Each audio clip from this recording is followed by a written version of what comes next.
Alright everyone, so in this video we're going to create a very high-tech looking background by creating some simple 3D elements all from scratch right here inside Photoshop. So the first thing I want to do is I'm working on a black background layer, and that's because of visibility. I want to be able to see what I'm doing, and the effect I'm going to be generating is better seen against a dark background. So I'm going to go into my layers palette and create a new layer above that black layer.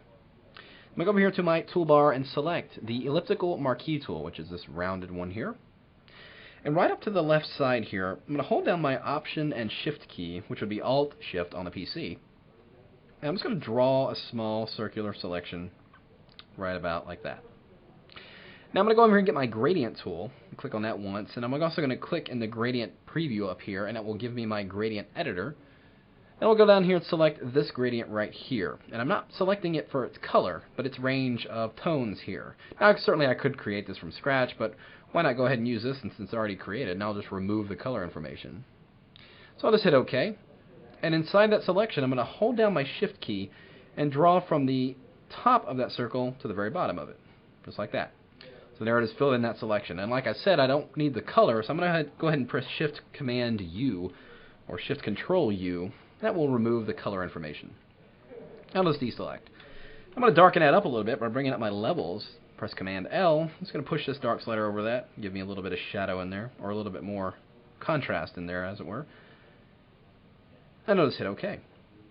Now, I'm going to go and get my Move tool, and I'm just going to hold down the Option Command or Alt Control key, and I see I get those double arrows, allowing me to drag and drop a copy. So I'm just going to hold the Shift key down along with it to constrain my down movement and just drag, click and drag a copy just below there. And what you'll see is over here in the Layers palette, it's created a new layer for that new object. So now I have two instances of this shape on their own layers.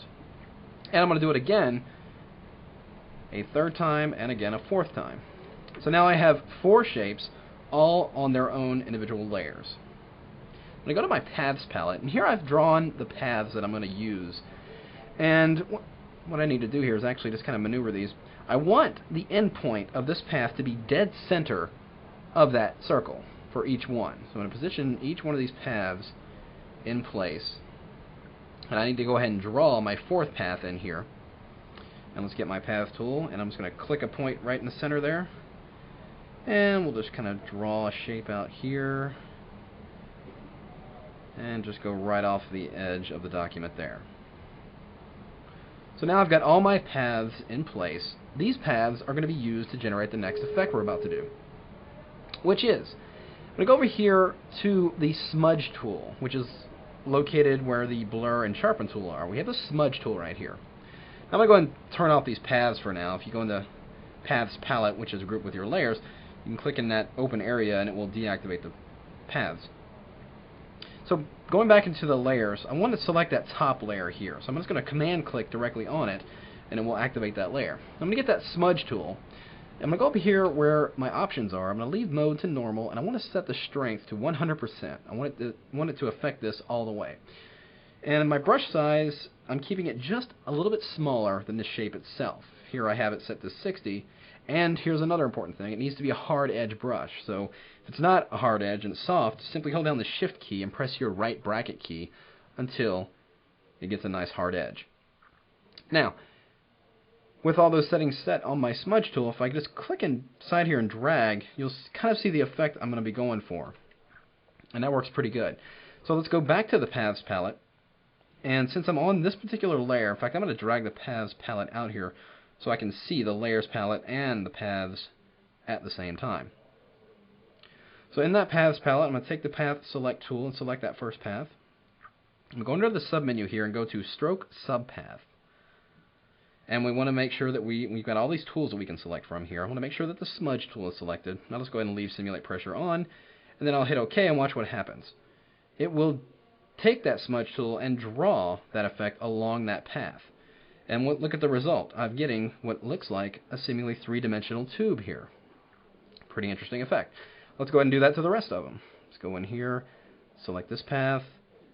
And since it's already applied that effect once using that brush, all I need to do at this point is simply click on the stroke button right here at the very bottom for all the other ones.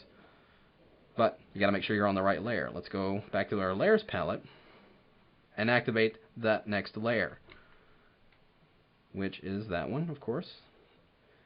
So that path is selected, just hit the stroke, and there it is applied that effect. Let's select the next layer and the next path, then click that stroke button again. And again for the last one, select that path there, click the stroke button. So there we have our 3D tubes. Well, I'm going to go ahead and merge all these onto their own layer. Let's turn off those paths. I'm going to go ahead and merge these down onto their own, or just onto one layer. So selecting all the layers by holding down the Shift key and then press Command or Control E, we'll compress them down to their own layer.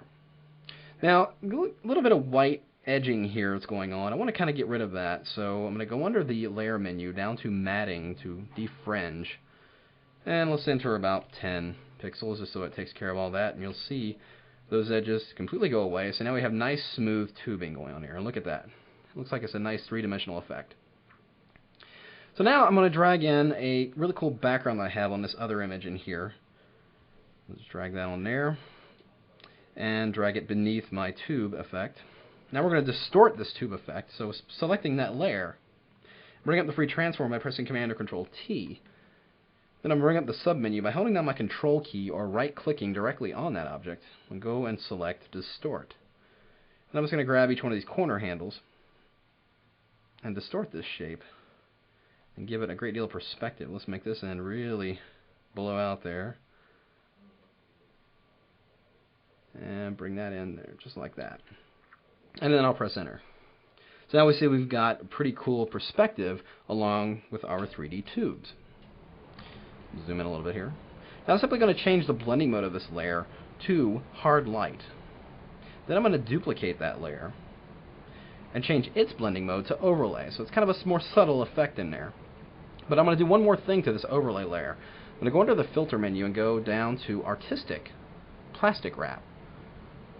And this will kind of give me a really plastic look of these tubes. You see in the preview here, look at that effect I'm getting there. So I'm going to go ahead and leave these settings. You can see the highlight strength is at 20, detail at 1. I probably can increase that up a little bit, give me a little bit more interesting look. And to smooth this, I'm going to go ahead and leave it at 15. And just hit OK. And you can see the result there of getting a nice kind of a plastic sheen to this. It looks pretty cool. And then I'm going to finish this off by going back to that original tube layer, double clicking on that layer icon to bring up the layer styles.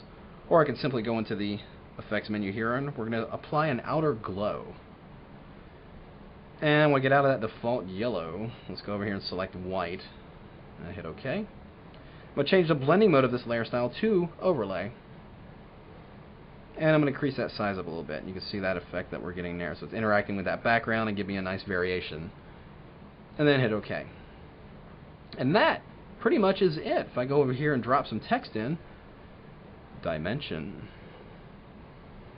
gone ahead and created a really cool 3D tubing effect, all with right there inside of Photoshop.